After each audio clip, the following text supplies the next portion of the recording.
Welcome to Burlap Teachers. Enjoy the video. You begin by verifying permissions and tools. This is essential. Open Shopify and go to online store themes so you can edit code. Make sure you use Chrome or Safari and clear cache so cookie tests are accurate. Once done, identify the third-party script origin and any consent manager details. This is why you need domain allow listing later.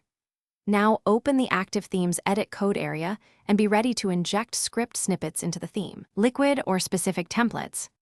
Next, insert the third-party script where it loads early, place it before the closing head tag, or use Shopify's app embed blocks if available.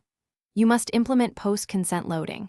Check your consent manager, then call the script only after acceptance.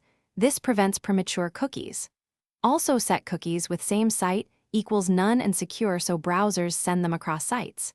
Make sure allow listing matches the script's domain. Test with an incognito window and the browser's developer tools to observe cookie behavior and network requests. Finally, test thoroughly. Use Chrome, Safari, and an incognito window to confirm cookies are set only after consent. Open DevTools, inspect application cookies, and the Network tab to see the script and cookie headers. Once verified, publish the theme changes and monitor analytics for expected events.